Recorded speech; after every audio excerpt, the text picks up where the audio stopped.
Friends, imagine this. ఒక మీమ్గా start అయిన party ఇప్పుడు రియల్ పొలిటికల్ పార్టీస్కి కాంపిటీషన్ ఇస్తోంది. అవును, నేను మాట్లాడేది కాక్రోచ్ జనతా పార్టీ గురించే. పేరు ఫన్నీగా ఉంది, లోగో మీమ్లా ఉంది, కానీ ఇంటర్నెట్లో దీని క్రేజ్ మాత్రం నెక్స్ట్ లెవెల్కి వెళ్ళిపోయింది. అసలు ఈ మూవ్మెంట్ స్టార్ట్ అయింది ఒక కాంట్రవర్షియల్ స్టేట్మెంట్ తర్వాత. Former chief justice of India unemployed యూత్ని కాక్రోచెస్ మరియు పారాసైట్స్తో కంపేర్ చేస్తూ మాట్లాడారు.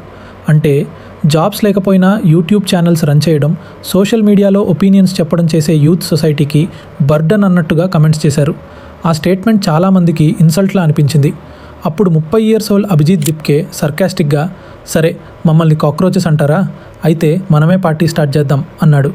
అలా కాక్రోచ్ జనతా పార్టీ పుట్టింది. మొదట అందరూ జోక్గానే తీసుకున్నారు, కానీ కొద్ది రోజుల్లోనే సీన్ పూర్తిగా మారిపోయింది. Instagram pages, Instagram channels, memes, online support అన్నీ ఒక్కసారిగా ఎక్స్ప్లోడ్ అయ్యాయి.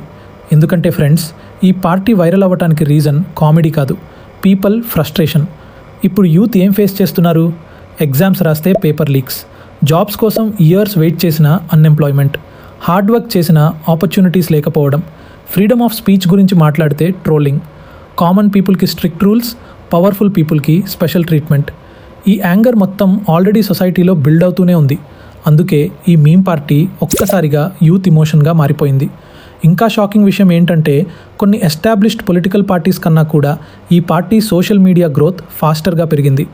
ఇప్పుడు వీళ్ళ మేనిఫెస్టో కూడా ఫుల్ వైరల్ అవుతుంది. రిటైర్డ్ జడ్జెస్కి పొలిటికల్ పోస్ట్స్ ఇవ్వకూడదు, ఓట్స్ మ్యానిపులేట్ చేసిన వాళ్ళపై స్ట్రిక్ట్ యాక్షన్ ఉండాలి, పార్టీ మారే ఎమ్మెల్యేస్, ఎంపీస్ని బ్యాన్ చేయాలి, విమెన్ రిప్రజెంటేషన్ పెరగాలి, ఇలా కొన్ని స్ట్రాంగ్ పాయింట్స్ పెట్టారు.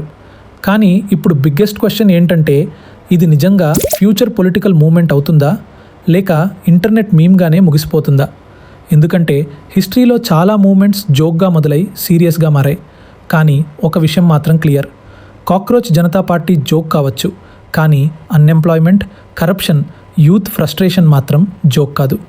మరి మీకేమనిపిస్తుంది ఫ్రెండ్స్? ఇది జస్ట్ టెంపరరీ ఇంటర్నెట్ ట్రెండ్నా, లేక ఫ్యూచర్లో రియల్ పొలిటికల్ ఇంపాక్ట్ క్రియేట్ చేస్తుందా? మీ ఒపీనియన్ ఏంటో కమెంట్ సెక్షన్లో చెప్పేయండి. And please subscribe to parallel stories.